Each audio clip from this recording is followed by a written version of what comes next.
Buongiorno, buona domenica e benvenuti a questa prima edizione di TG Sicilia, i titoli del nostro telegiornale.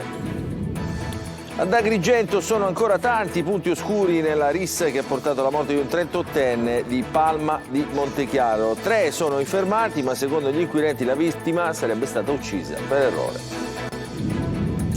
Strage di Altavilla Milicia, al setaccio i rapporti e i contatti della coppia che avrebbe aiutato Barreca negli omicidi.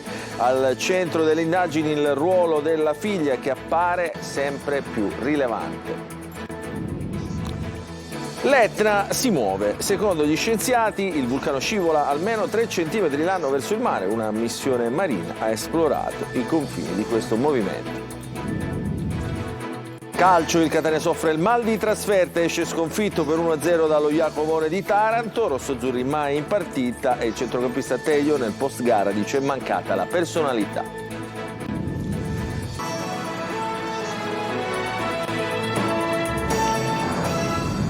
Buongiorno, apriamo con una notizia di cronaca delle ultime ore. Un uomo di 42 anni è stato ucciso a coltellate a Mascalucia, in una villetta di via Pablo Picasso, durante una festa di compleanno. Ieri sera un parente, 60enne, al culmine di una lite, lo ha colpito all'addome. L'uomo è stato trasportato al pronto soccorso del Policlinico di Catania, ma è deceduto durante la corsa in ospedale, sia nella casa, nella villetta, teatro dell'omicidio, sia nella struttura sanitaria di via Santa Sofia, proprio a Catania. Sono arrivati i carabinieri che hanno avviato le indagini coordinate dalla Procura di Catania, interrogando i presenti e le persone presenti al momento del delitto.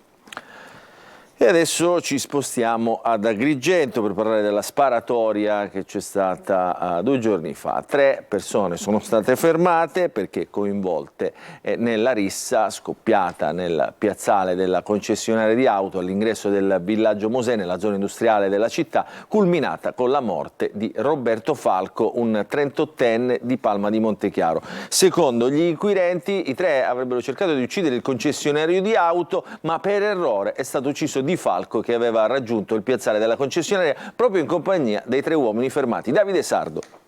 Svolta nelle indagini sulla sparatoria avvenuta nella concessionaria di auto al villaggio Mosè, la Procura di Agrigento ha emesso un provvedimento di fermo nei confronti di 3 indagati. Si tratta del fratello della vittima, Angelo Di Falco, e di altre 2 persone, Calogero Zarbo, 41 anni, e Domenico Avanzato, 40 anni.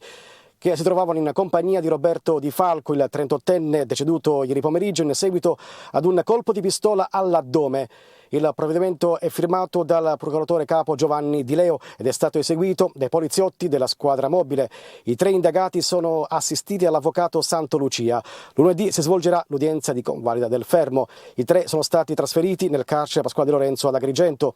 I 4 sono recati ad Agrigento, al villaggio Mosè, nei pressi della chiesa di Santa Rosa, e sono entrati nel parcheggio esterno alla concessionaria d'automobili nuove e usate LZ Auto per Passione dell'agrigentino Lillo Zambuto. I Di Falco avrebbero discusso animatamente con Zambuto nel parcheggio su controversie legate alla compravendita di auto. L'alterco è degenerato in rissa e ad un tratto un colpo di pistola ha ferito gravemente Roberto Di Falco all'addome. È stato condotto in ospedale al San Giovanni di Dio, dove il palmese è morto poco dopo l'ingresso al pronto soccorso.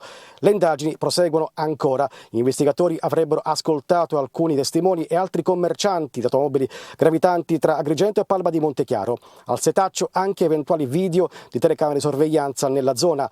A terra è stato trovato il bossolo dell'unico colpo esploso, nessuna traccia invece della pistola.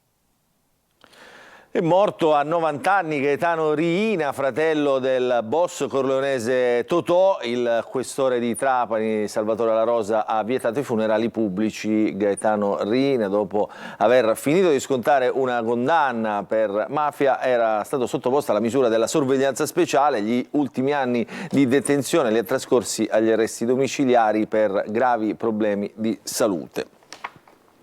Adesso ad Altavilla Milicia, dove proseguono le indagini sulla terribile strage, gli investigatori puntano ora a scoprire tutte le relazioni della coppia che avrebbe aiutato Barreca e poi soprattutto puntano a capire il ruolo della figlia superstite, un ruolo che appare sempre più rilevante. Il servizio di Mario Viola. Telefoni, computer portatili, social network e relazioni interpersonali. Si muove in questa direzione l'indagine sulla strage di Altavilla. Al centro di tutto c'è sempre meno Giovanni Barreca, il padre assassino, e sempre di più la figlia 17enne e la coppia di amici di famiglia arrestati per aver avuto un ruolo nelle esorcismi fatali. La domanda che gli investigatori si pongono è: quale è questo ruolo? La coppia, che nega la responsabilità pur ammettendo di essere stata in quella casa, è legata a un gruppo di preghiera sul quale si indaga, ma più le indagini proseguono più emerge il ruolo di carandente all'interno della comunità religiosa o parareligiosa. Una cosa da chiarire è anche il rapporto fra il gruppo, la coppia e la giovane figlia di Barreca superstite.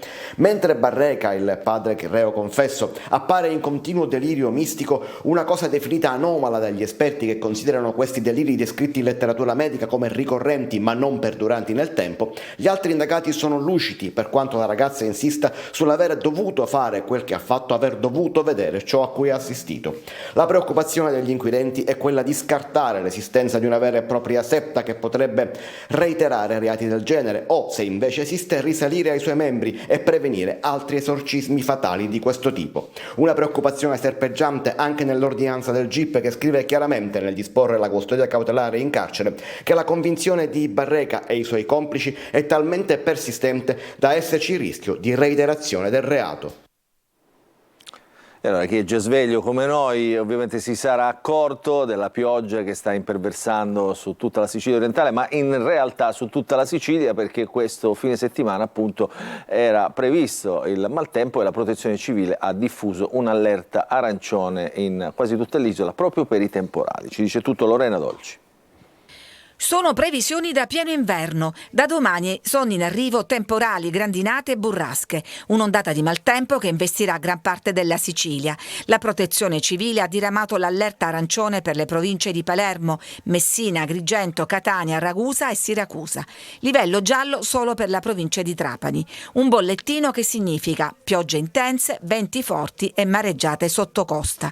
Dopo mesi d'inverno con temperature ben al di sopra della media stagionale, arriva il colpo di coda del freddo che dovrebbe durare alcuni giorni. La tendenza per le giornate di lunedì e martedì si prevede un temporaneo miglioramento, rimonta la pressione e anche le temperature sono previste aumentare. Per quanto concerne però la serata di martedì, un nuovo peggioramento si prospetta e questo determinerà poi il tempo perturbato, in particolare per le giornate di mercoledì e giovedì. Brutta sorpresa per i turisti che in Sicilia facevano il bagno a mare a Capodanno. I tanti che invocavano la pioggia contro la temuta siccità tirano invece un sospiro di sollievo, anche se è ancora presto per capire se l'acqua dei prossimi giorni basterà a riempire gli invasi per l'estate.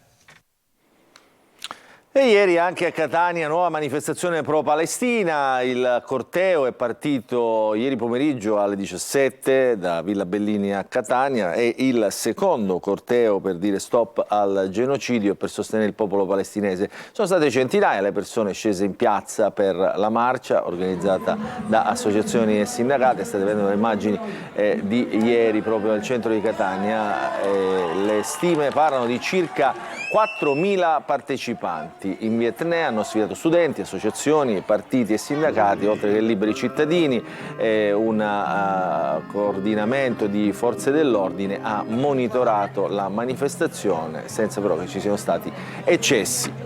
Cambiamo argomento e ci occupiamo di sicurezza a Palermo, dove è allarme, aggressione ai rider negli ospedali. Il sindaco Lagalla adesso pensa a una task force. Il servizio.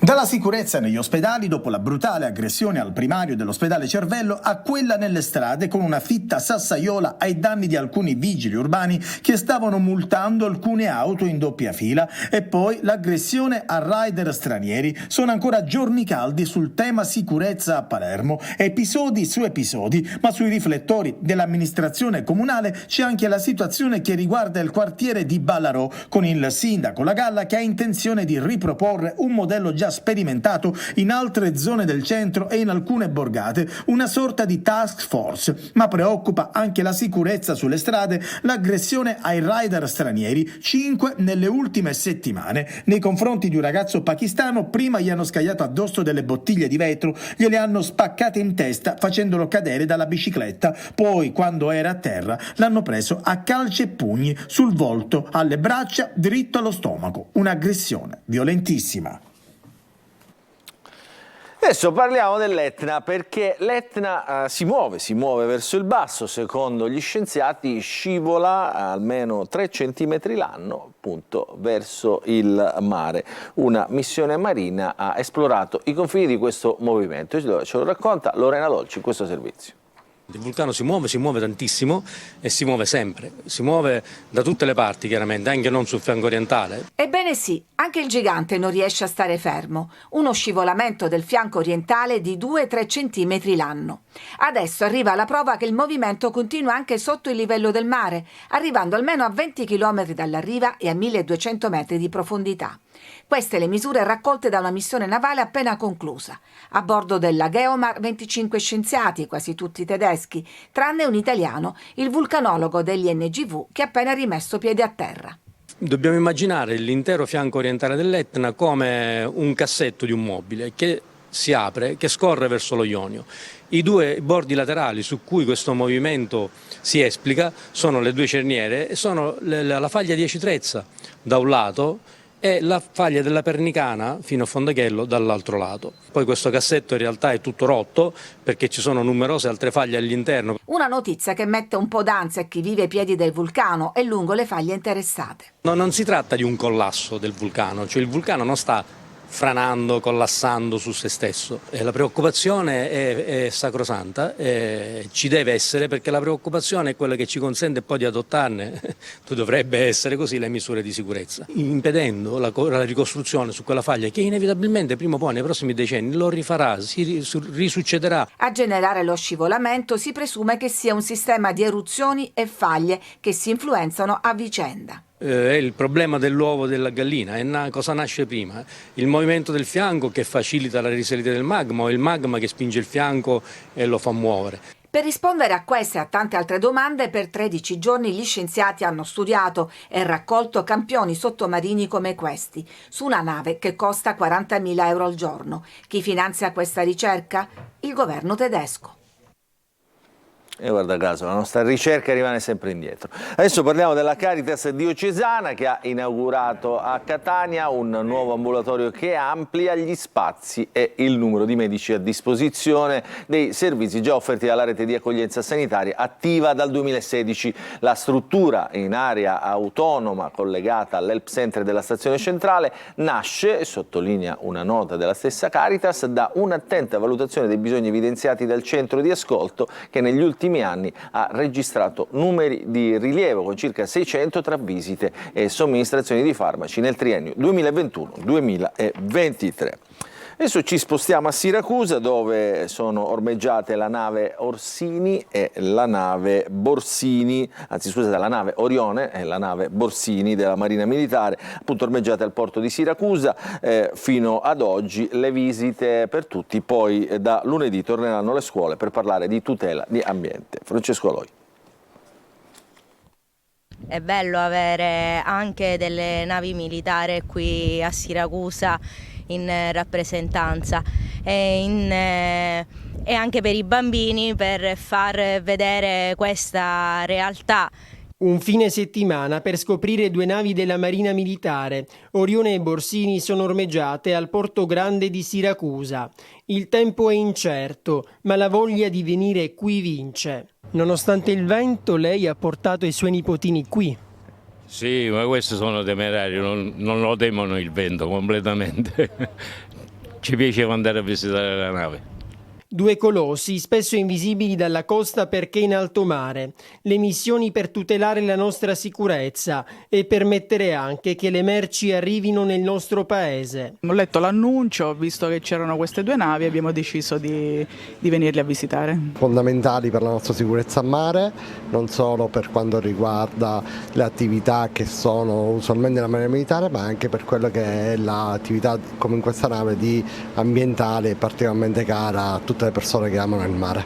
Siamo nella plancia di comando. Tutto questo si governa da qui. Lunedì ritorneranno gli studenti per parlare di tutela dell'ambiente marino, una tematica importante. E quest'anno l'area marina protetta Plemmirio a Siracusa festeggia i 20 anni dalla fondazione. Bene, adesso ci fermiamo per una piccola pausa, poi ritorneremo subito dopo per parlare di calcio con le partite del Catania e del Palermo che hanno giocato ieri e con la presentazione della partita del Messina che invece giocherà oggi, subito dopo la pubblicità.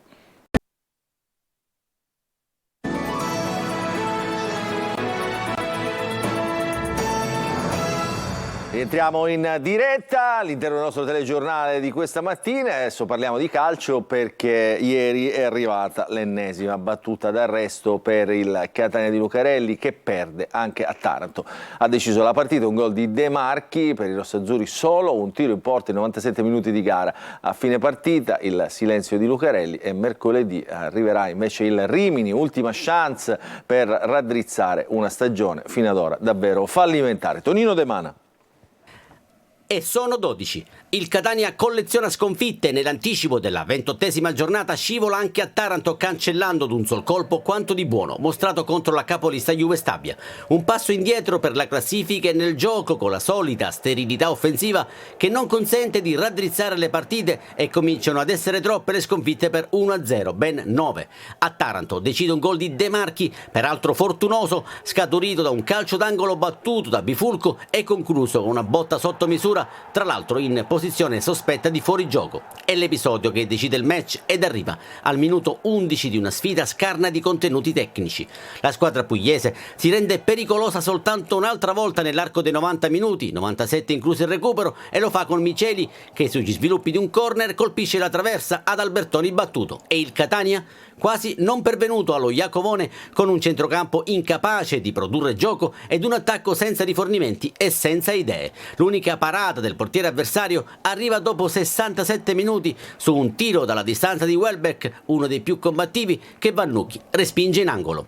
Lucarelli cambia moduli dal 4-2-3-1 al 3-4-3 per finire al 3-4-1-2, ma non incide sulla gara. La sua squadra fa scena muta in campo e lo stesso copione lo fa Lucarelli negli spogliatoi. Ai microfoni si presenta Teio, deluso ma lucido nella sua analisi. C'è mancata quella personalità in più di buttare fuori quello che avevamo dentro, di magari giocare tutta la partita come il secondo tempo, ma penso che le qualità le abbiamo, la personalità ce l'abbiamo dimostrato sia in casa che fuori. Ed ora bisogna rialzarsi. Mercoledì sera al Massimino arriva il Rimini per la semifinale di ritorno di Coppa Italia. Si riparte dall'1-0 dell'andata e questa volta di gol ne serviranno 2. Non certo una buona notizia per una squadra che segna con il contagocce. Adesso il Palermo pari rimpianti per i rosanero che a Cremona pareggiano 2-2 dopo essere stati addirittura in vantaggio per 2 gol e con un uomo in più. Per il Palermo in rete Brunori e Ranocchia. Il servizio.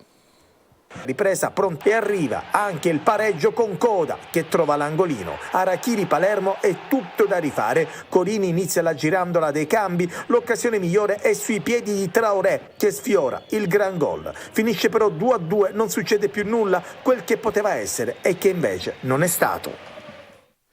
Adesso il Messina che dopo la sconfitta di Giuliano ospita allo stadio Franco Scoglio la vice capolista Picerno che insegue la promozione diretta. Giallorossi ancora senza l'infortunato Pacciardi. Tornano disponibili Ragusa e Salvo. Il servizio di Sergio Colosi.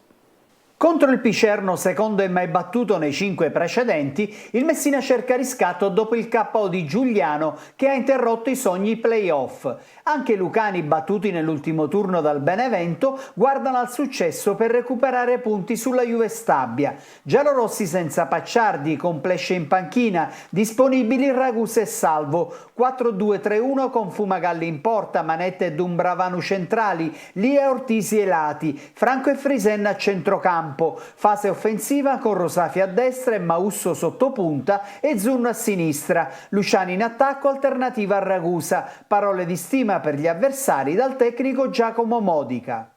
Hanno una bella struttura, c'è una bella ossatura, una bella intelaiatura, un impianto importante di gioco, un allenatore valido che li fa giocare bene e quindi se sono secondi in classifica non è a caso, è frutto di tante situazioni che li hanno portate a essere una squadra forte da dire che il Picerno ora è una realtà importante di questo campionato. Assenti nel Picerno De Ciancio, Maiorino ed Esposito. Pericolo numero 1 Murano, capocannoniere con 17 gol, uno ogni 128 minuti. Modica comunque fiducioso.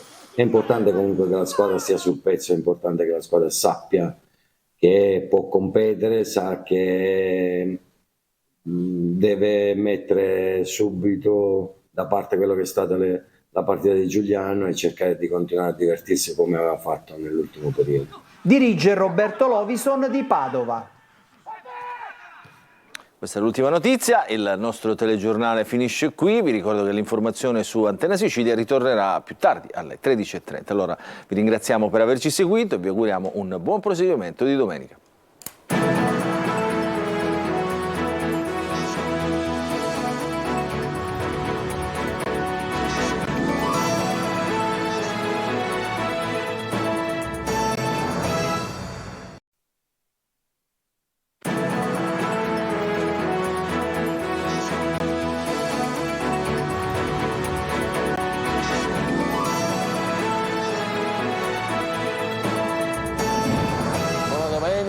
Benvenuti alla TG Sicilia, le principali notizie.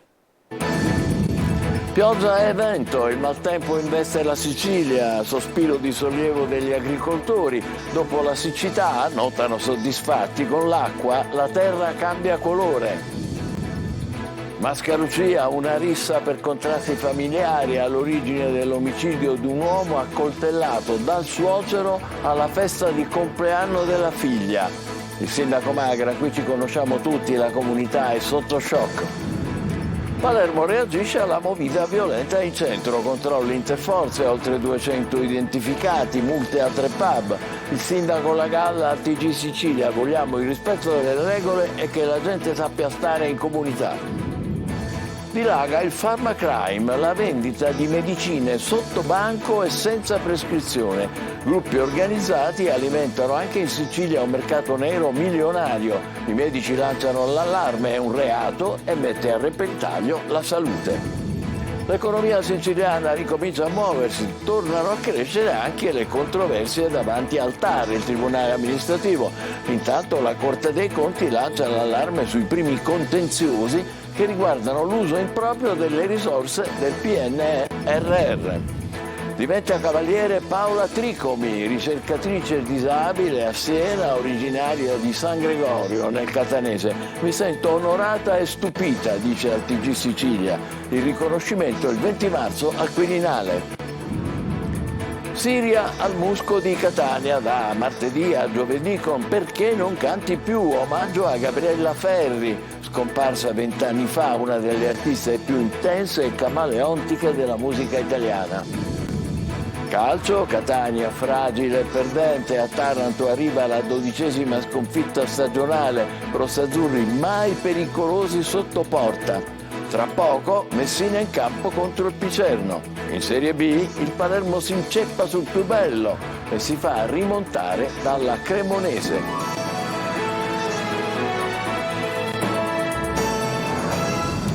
Bentrovati, maltempo che imperversa in Sicilia con pioggia e vento, ma sospiro di sollievo per gli agricoltori. Dopo la siccità con l'acqua, la terra, fanno notare, cambia colore. Francesco Aloi.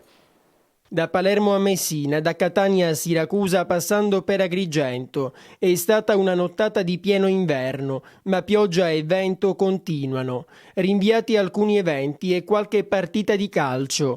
Il livello di preallarme preoccupa, anche se la settimana dovrebbe iniziare meglio. Le precipitazioni interessano soprattutto la parte più orientale dell'isola. Questa situazione permarrà per la giornata di oggi, ma da domani è atteso un miglioramento. Attenzione però, perché il maltempo tornerà. A metà settimana previsto un altro peggioramento. Con piogge di nuovo abbondanti per l'ingresso di una nuova depressione che attualmente è ad ovest delle isole britanniche e farà il suo ingresso sul Mediterraneo, prima interessando le regioni centro-settentrionali, poi anche la Sicilia. Il maltempo è arrivato, oro colato per gli agricoltori. È arrivata la tanto aspettata pioggia e il territorio si vede che inizia a cambiare colore. Aveva dal mese di giugno che non pioveva e i raccolti infatti sono stati molto poveri quest'anno. Le temperature quindi sono scese e l'attesa pioggia è arrivata. Una gioia per gli amanti dell'inverno, ma per chi impazzisce per la neve c'è una bella notizia. L'Etna è di nuovo imbiancato. Mascalucia, ucciso al compleanno della figlia, un 43enne muore accoltellato dal suocero durante una rissa per contrasti familiari. Il sindaco Magra, qui ci conosciamo tutti, la comunità è sotto shock. Tonino De Mana. Quel 18° compleanno lo aspettava da tempo. Di certo non si aspettava che la festa, la sua festa, si trasformasse in tragedia con il padre ucciso da una coltellata all'addome e il nonno in stato di fermo per omicidio. È successo tutto in una villetta di via Pablo Picasso a Mascalucia nel Catanese, dove la vittima si era presentata per partecipare al compleanno della figlia. Durante la serata sarebbero però emersi vecchi rancori familiari, ruggini e contrasti mai messi da parte neanche in un giorno di festa. Per causa in fase di accertamento e alla presenza di numerose persone si è così passati dalle parole agli insulti fino ad uno scontro fisico. E a quel punto, secondo gli investigatori, che Enzo Rizzotto, 43 anni, figlio dell'ex comandante della polizia municipale di Mascalucia, è finito a terra in una pozza di sangue colpito da un improvviso fendente allo stomaco. Ad infliggerlo è stato il suocero, 60enne, Rizzotto, che ha perso molto sangue, è morto durante il trasferimento al Policlinico di Catania. Sulla vicenda indagano i carabinieri di Mascalucia e Gravina, coordinati dalla Procura di Catania. Sotto shock la comunità di Mascalucia, portavoce della tragedia il sindaco Vincenzo Magra. In una comunità come la nostra, bene o male, ci si conosce tutti e mi dispiace veramente apprendere che si sia arrivati a questo punto, insomma, addirittura con un omicidio, con un fatto così grave, inquietante, che ci tocca tutti come comunità, me in primis come primo cittadino che oggi qui la rappresento, e questi sono fatti che mi auguro non abbiano mai più ad accadere né qui né altrove, perché lasciano essere fatti e verranno sconcertati. Nella villetta di via Pablo Picasso, sotto una pioggia battente, incessanti anche le visite di familiari e conoscenti. Per loro poca voglia di parlare e tanto dolore. Agrigento, forse il pagamento di un'auto con assegni scoperti all'origine dell'omicidio del 38enne di Palma di Montechiaro, ucciso in una concessionaria di auto al villaggio Mosè. Davide Sardo. I 4 di Palma di Montechiaro, giunti il pomeriggio di venerdì scorso ad Agrigento, al villaggio Mosè, alla concessionaria d'automobili di Lillo Zambuto, avrebbero dovuto discutere della vendita di un'automobile che gli sarebbe stata pagata con assegni scoperti firmati dallo stesso Zambuto. Il confronto è degenerato in colluttazione. È un colpo di pistola ha ferito gravemente all'addome Roberto Di Falco, 38 anni, di Palma di Montechiaro, morto poi in ospedale. I 3 palmesi sono stati trasferiti in carcere al Pasquale di Lorenzo in attesa dell'udienza di convalida del fermo imposto dal pubblico ministero Gaspare Bentivegna per il pericolo di fuga e di reiterazione del reato. Si tratta del fratello della vittima, Angelo Di Falco, e di altre 2 persone, Calogero Zarbo, 41 anni, e Domenico Avanzato, 40 anni. Ecco come si sono concluse le prime indagini della squadra mobile coordinate dal procuratore Giovanni Di Leo. Sono ancora in corso interrogatori tra testimoni e altri commercianti di automobili gravitanti tra Agrigento e Palma di Montechiaro. Alcuni riscontri sarebbero contenuti nelle registrazioni video delle telecamere di sorveglianza nella zona. La scientifica, non appena giunta nel piazzale della concessionaria, ha repertato e sequestrato il bossolo dell'unico colpo di pistola esploso. L'arma è ancora un fantasma. Palermo, lavoreremo insieme con il ministro Piantedosi per garantire maggiore sicurezza ai cittadini. Il sindaco La Galla interviene ai nostri microfoni sugli ultimi episodi di violenza in città e promette risposte adeguate. Marco Gullà. Multe, controlli, persone identificate. Le forze dell'ordine continuano a monitorare con attenzione la movida di Palermo. Anche in questo weekend i riflettori di polizia e carabinieri sono stati puntati sulle vie della movida palermitana. Il livello di guardia resta altissimo, in particolare dopo gli ultimi episodi di violenza come le sassate ai vigili urbani che stavano effettuando un servizio di street control in via Trinacria. La condanna ferma del sindaco La Galla. Una sassata ad una macchina di una pattuglia in servizio è un gesto non solo di totale ed incivile scorrettezza, ma è anche un segno di rabbia che non è accettabile. Preoccupano anche gli ultimi episodi di violenza come le aggressioni ai rider. La Galla conta sull'appoggio del governo nazionale. Con il ministro Piantedosi abbiamo individuato la possibilità di realizzare un patto per la sicurezza a Palermo che approfondiremo al Ministero dell'Interno, al Viminale nelle prossime settimane per rafforzare le operazioni ad alto impatto e il controllo di tutti quei quartieri di Palermo dove si è percepita nel tempo una crescente situazione di insicurezza. Rispetto delle regole e saper stare in comunità, il messaggio del sindaco. Accanto ai cittadini onesti, vogliamo essere accanto alle attività produttive, ma vogliamo che tutto possa svolgersi in armonia e perché questo avvenga è importante che si rispettino le regole. Il fenomeno del pharma crime, la criminalità dei farmaci, dilaga in tutto il mondo. Gruppi organizzati per il traffico illegale di farmaci, appunto, e produttori clandestini alimentano un mercato nero milionario che ormai tocca anche la Sicilia. I medici lanciano l'allarme, è un reato e mette a repentaglio la salute. Emanuela Corsi. Allora, proviamo a scrivere il nome di un antibiotico senza ricetta. Ecco. Qui per esempio dice ordina online senza ricetta. Proviamo a cliccare e si apre questa pagina e vediamo che l'Augmentin costa 1,57 € a pillola. Vediamo anche i farmaci per la disfunzione erettile e qui c'è la famosa pillola blu che costa 2,24 € a pillola. Un giro d'affari milionario che colpisce anche la Sicilia. È il pharma crime, cioè la contraffazione, il furto e il traffico illecito di farmaci, soprattutto sul web. Un mondo sommerso al quale il quotidiano La Sicilia oggi ha dedicato un'inchiesta. Tra i farmaci più acquistati sotto banco ci sono gli antibiotici e gli antinfiammatori, ma anche gli anabolizzanti che aumentano le prestazioni sportive e le famose pillole blu che aumentano le prestazioni sessuali. Tutte categorie per le quali è necessaria la prescrizione medica. Sono in genere farmaci, come li chiamiamo noi, del lifestyle, cioè dello stile di vita, che vengono utilizzati acquistandoli presso siti web illegali proprio per motivi non legati ad una patologia specifica. Ma sul mercato nero finiscono soprattutto farmaci molto costosi che vengono rubati. Recentemente dall'ospedale Garibaldi sono state sottratte medicine destinate alle terapie oncologiche per un valore di 400.000 €. I furti avvengono soprattutto per farmaci ad alto costo.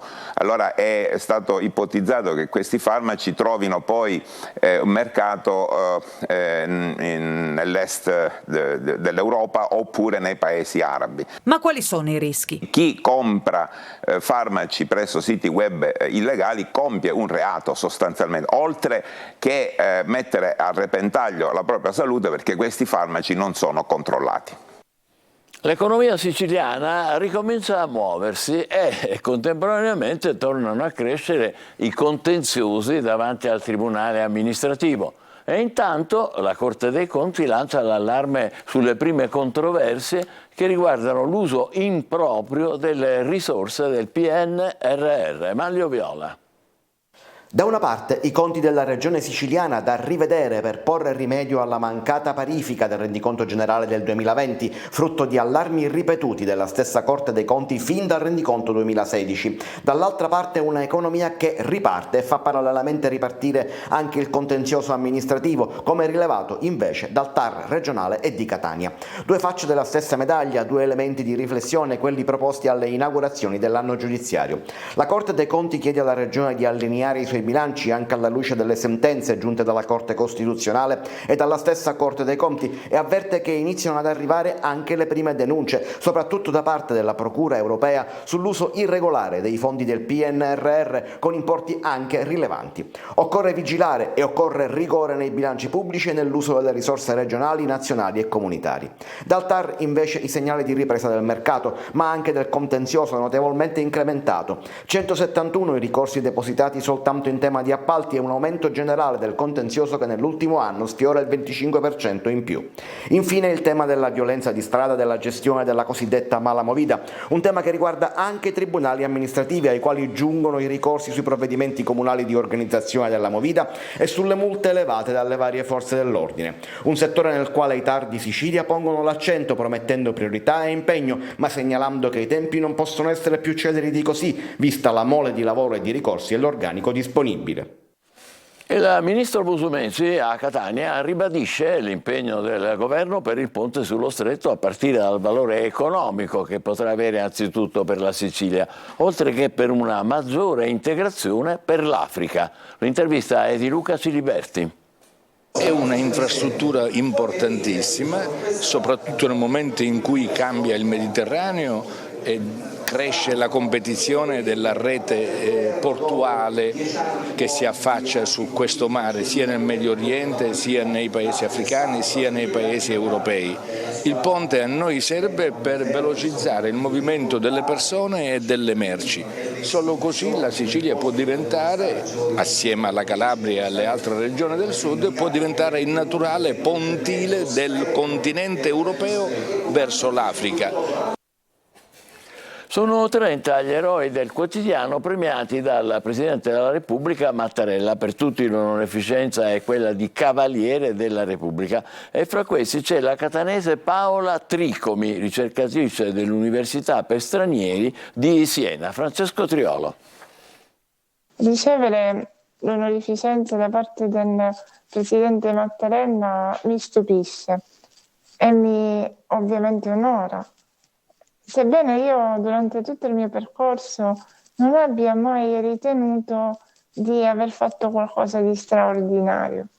La voce e le parole della dottoressa Paola Tricomi lasciano trasparire la semplicità e l'umiltà di una dei 30 eroi del quotidiano premiati dal Presidente della Repubblica Mattarella, originaria di San Gregorio. Per lei l'onorificenza di Cavaliere della Repubblica per, si legge nella motivazione, la sua determinazione nel voler abbattere gli impedimenti e gli ostacoli in modo che sia garantito il diritto allo studio delle persone disabili.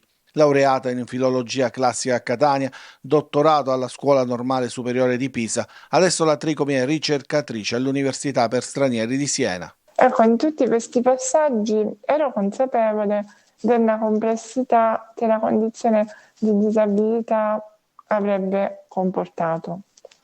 E fin da subito mi è stato chiaro che avrei voluto che il mio percorso non fosse soltanto un percorso personale, ma divenisse un'opportunità per aprire maggiormente gli orizzonti delle possibilità di tutte le persone con disabilità.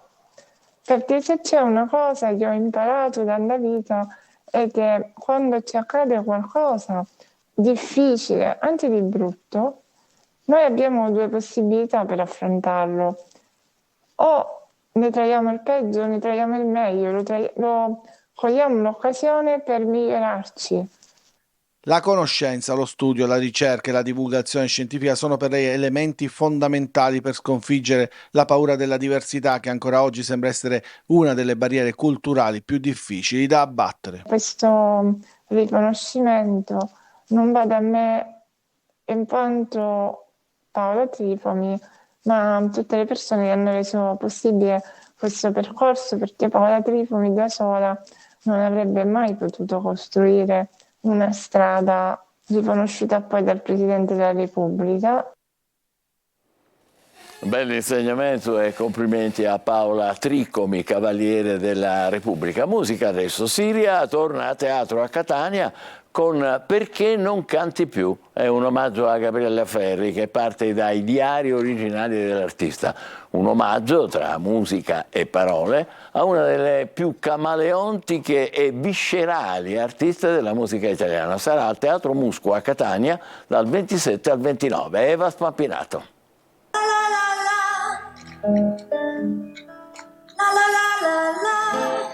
Uno dei più noti vocalizzi della musica italiana e latina apre lo spettacolo che vede Siria, amatissima cantante romana, tornare sui palcoscenici di tutta Italia.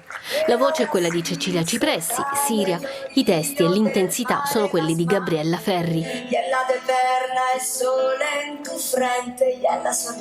Libera, anticonformista, rivoluzionaria, una delle cantanti più amate di tutti i tempi e mai abbastanza ricordate. Gabriella Ferri per me era l'interprete in assoluto che sapeva dare il peso alle parole, viscerale, autentica. Le sue canzoni erano poesie.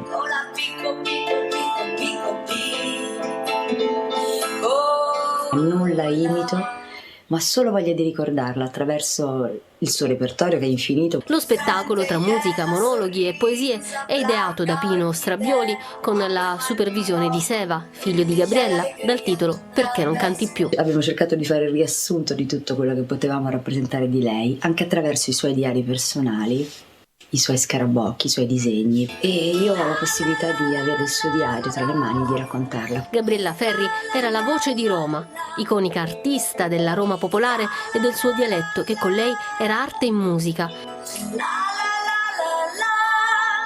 Il mio rapporto con la Sicilia è legato all'infanzia. Ho frequentato tanto Cefalù quando ero piccola con la mia famiglia e poi da grande, da mamma, tanto verso le Isole Eolie, verso Salina. Torno sempre volentieri in Sicilia. Ed è proprio arrivato il momento di tornare. Siria sarà al Teatro Musco di Catania dal 27 al 29 febbraio con lo spettacolo Perché non canti più.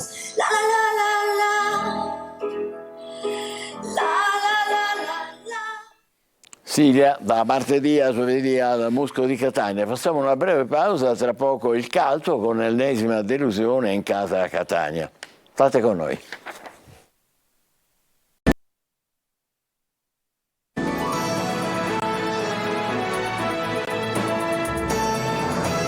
Al calcio, ennesima battuta d'arresto per il Catania che perde anche a Taranto, decide un gol di De Marchi. Per i rossazzurri un solo tiro in porta in 97 minuti, a fine gara il silenzio di Lucarelli e mercoledì arriva il Rimini, ultima chance per raddrizzare la stagione. Tonino De Mana. E sono 12. Il Catania colleziona sconfitte. Nell'anticipo della 28esima giornata scivola anche a Taranto, cancellando d'un sol colpo quanto di buono mostrato contro la capolista Juve Stabia. Un passo indietro per la classifica e nel gioco con la solita sterilità offensiva che non consente di raddrizzare le partite e cominciano ad essere troppe le sconfitte per 1-0, ben 9. A Taranto decide un gol di De Marchi, peraltro fortunoso, scaturito da un calcio d'angolo battuto da Bifulco e concluso con una botta sotto misura, tra l'altro in posizione sospetta di fuorigioco. È l'episodio che decide il match ed arriva al minuto 11 di una sfida scarna di contenuti tecnici. La squadra pugliese si rende pericolosa soltanto un'altra volta nell'arco dei 90 minuti, 97 incluso il recupero, e lo fa con Miceli che sugli sviluppi di un corner colpisce la traversa ad Albertoni battuto. E il Catania, quasi non pervenuto allo Iacovone, con un centrocampo incapace di produrre gioco ed un attacco senza rifornimenti e senza idee. L'unica parata del portiere avversario arriva dopo 67 minuti su un tiro dalla distanza di Welbeck, uno dei più combattivi, che Vannucchi respinge in angolo. Lucarelli cambia moduli dal 4-2-3-1 al 3-4-3 per finire al 3-4-1-2, ma non incide sulla gara. La sua squadra fa scena muta in campo e lo stesso copione lo fa Lucarelli negli spogliatoi. Ai microfoni si presenta Teio, deluso ma lucido nella sua analisi. C'è mancata quella personalità in più di buttare fuori quello che avevamo dentro, di magari giocare tutta la partita come il secondo tempo, ma penso che le qualità ce le abbiamo, la personalità ce l'abbiamo dimostrato sia in casa che fuori. Ed ora bisogna rialzarsi. Mercoledì sera al Massimino arriva il Rimini per la semifinale di ritorno di Coppa Italia. Si riparte dall'1-0 dell'andata e questa volta di gol ne serviranno 2. Non certo una buona notizia per una squadra che segna con il contagocce. C'è ancora delusione in casa Palermo dopo il pari di Cremona, rosanero che hanno supato 2 gol di vantaggio e anche un uomo in più. Un pari che fa retrocedere i siciliani in classifica. Marco Gullà. Primo tempo da urlo, in vantaggio per 2 gol e con un uomo in più dopo l'espulsione di Sernicola, per poi subire la rimonta che non permette al Palermo di fare il salto di qualità in classifica dei siciliani. Un inizio di ripresa però da ordinaria follia ha riesumato la cremonese nel finale, lo squillo di Traoré che ha sfiorato il gran gol. C'è grande rammarico perché la squadra per me ha fatto un ottimo primo tempo e nei primi 5 minuti del secondo tempo loro hanno fatto uno sforzo per cercare di riaprire la partita, hanno trovato il gol del 2-1, in quel momento l'inerzia è passata a loro, dovevamo tenere botta, invece purtroppo abbiamo preso il gol del 2 pari, dunque ci siamo trovati da una situazione di controllo a una parità. La squadra da lì ha cercato di rimettersi in piedi perché la botta è stata forte, abbiamo provato a vincerla, ha creato delle opportunità, è mancato quella scelta giusta e la qualità giusta per andare a fare un altro gol, anche se ci abbiamo provato. Sì, io cerco di dare il mio contributo come posso, anche in zona gol, e spero di continuare così, alzando sempre l'asticella sia dal punto di vista personale ma soprattutto della squadra. Ecco. Il Messina, dopo la sconfitta di Giugliano, ospita al Francoscoglio la vicecapolista Picerno, che insegue la promozione diretta. Giallorossi ancora senza l'infortunato Pacciardi. Tornano disponibili Ragusa e Salvo.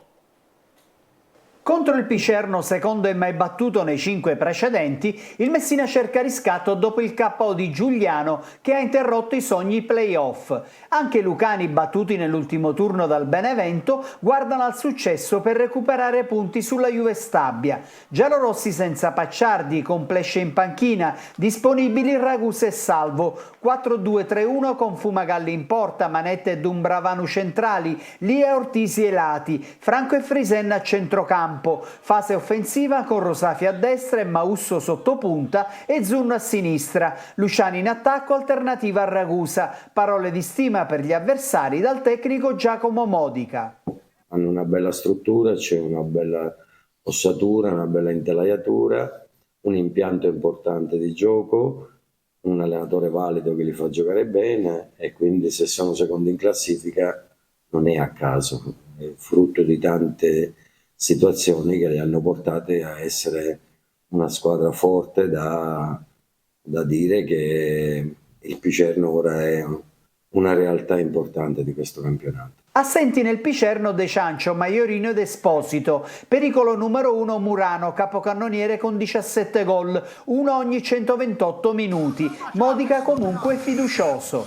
È importante comunque che la squadra stia sul pezzo, è importante che la squadra sappia che può competere, sa che deve mettere subito da parte quello che è stata la partita di Giugliano e cercare di continuare a divertirsi come aveva fatto nell'ultimo periodo. Dirige Roberto Lovison di Padova. Il TG Sicilia si ferma qui, tornerà alle 20, grazie e ancora buona domenica.